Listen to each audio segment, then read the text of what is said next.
Welcome back to Cataholic, the place where we slow down, look closer, and learn what our cats may have been trying to tell us all along.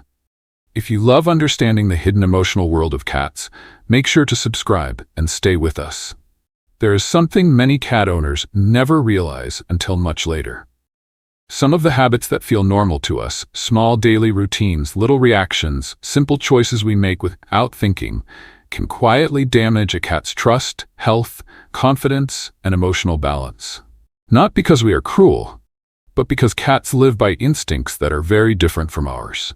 And when we misunderstand those instincts, even love can accidentally become stress. Today, we are going to look at 6 everyday habits that are quietly harming indoor cats, and more importantly, how to fix them in a way that helps your cat feel safer, calmer, healthier, and more understood. Because once you truly see life from your cat's point of view, everything changes.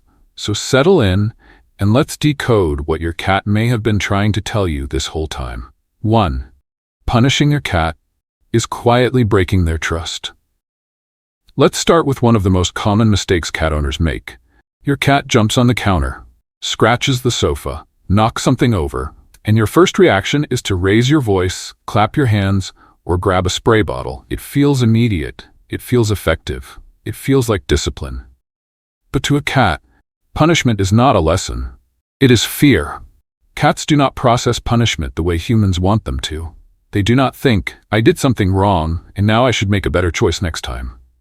What they actually learn is much simpler and much sadder. They learn that you are unpredictable. They learn that your presence can suddenly become stressful. They learn to avoid being caught, not to understand what you wanted. That is why punishment almost never solves the problem. A cat may stop doing something while you are there, but the behavior often returns the moment you leave. The action was never truly replaced. Only fear was introduced. And over time, that fear has consequences. A stressed cat can become withdrawn, anxious, destructive, or reactive. They may start scratching more, hiding more, or even urinating outside the litter box. Then the owner gets more frustrated, punishes more, and a painful cycle begins. It gets worse when cats are punished for growling, hissing, or showing discomfort.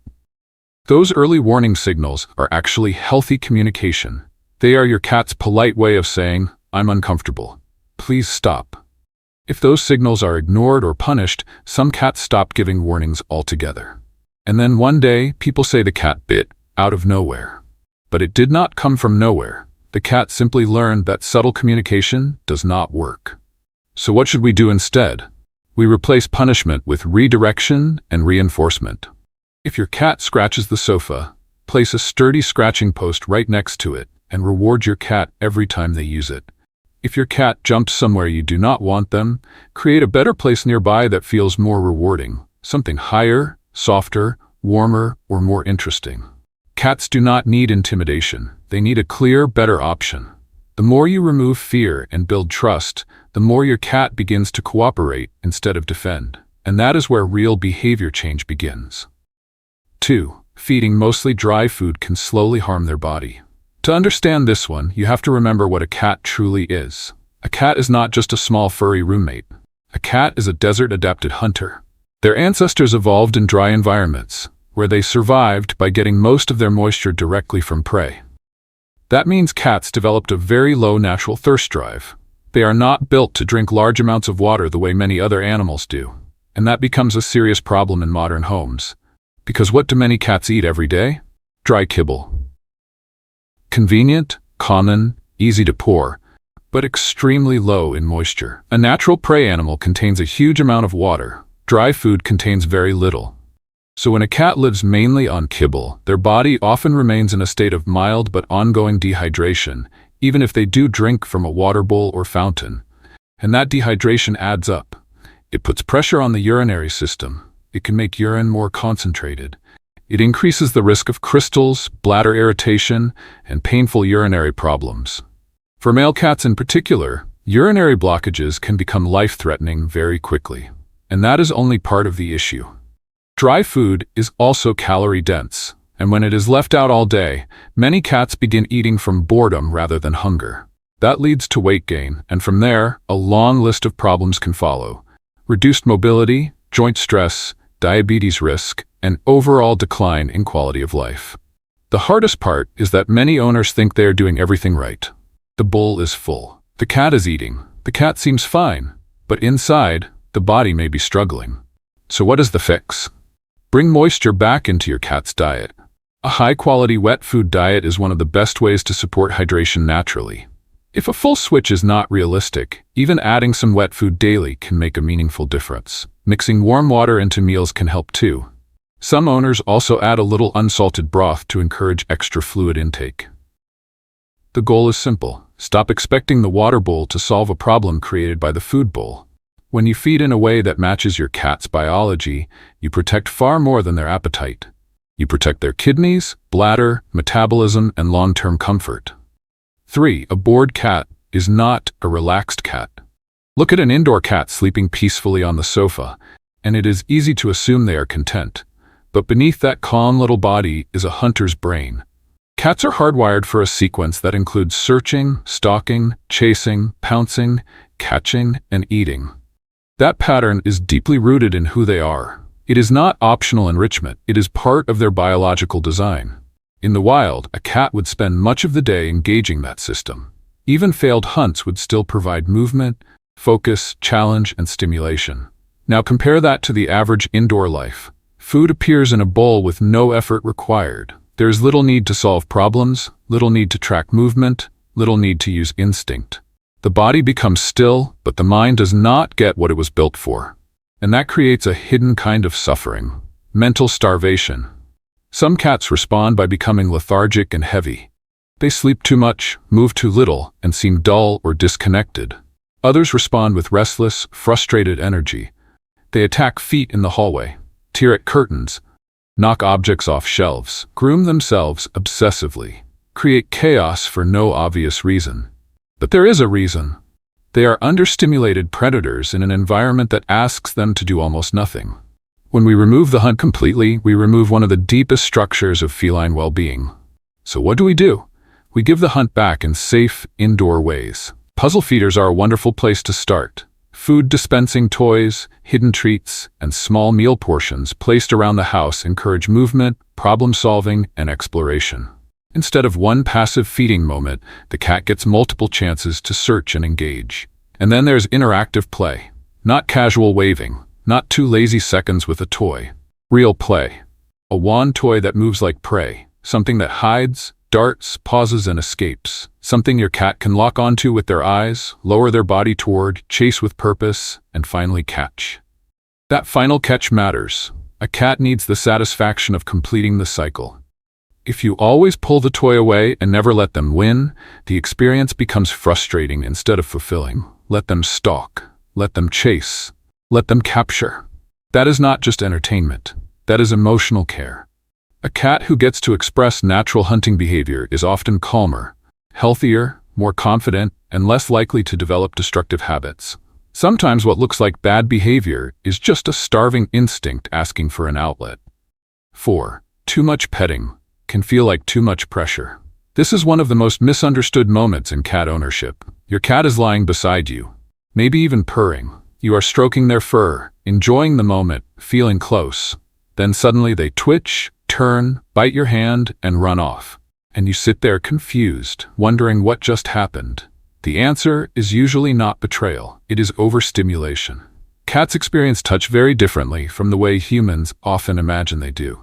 What starts as pleasant contact can gradually become irritating, overwhelming, or even stressful if it goes on too long or reaches a sensitive area.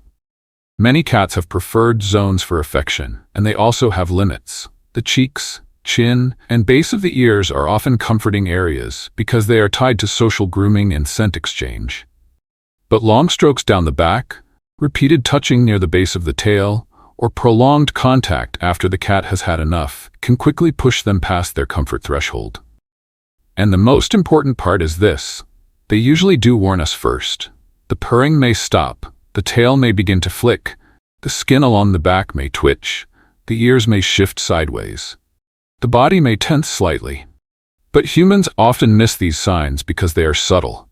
So we continue petting, thinking everything is fine, while the cat is already saying, "Please stop. That's enough, I need space." And when those warnings go unanswered, the bite becomes the final message. The same misunderstanding happens with the belly. When a cat rolls over and shows their stomach, people often assume it means, "Rub my belly." But in most cases, it does not. It means, "I feel safe enough to be vulnerable in front of you." That is trust, not permission. Touching that exposed area can trigger an instant defensive reaction because the belly is one of the most vulnerable parts of the body.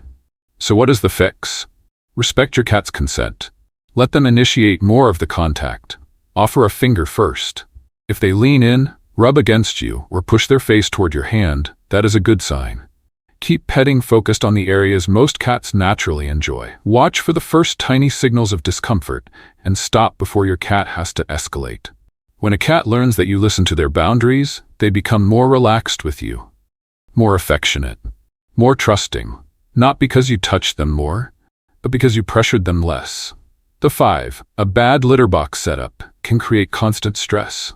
Few things frustrate cat owners more than litter box problems. When a cat starts peeing on the rug, the bed, or a pile of laundry, it can feel personal. It can feel deliberate. Some people even describe it as revenge. But cats do not think that way. When a cat stops using the litter box properly, something is wrong, either physically, emotionally, or environmentally. And very often, the box itself is part of the problem.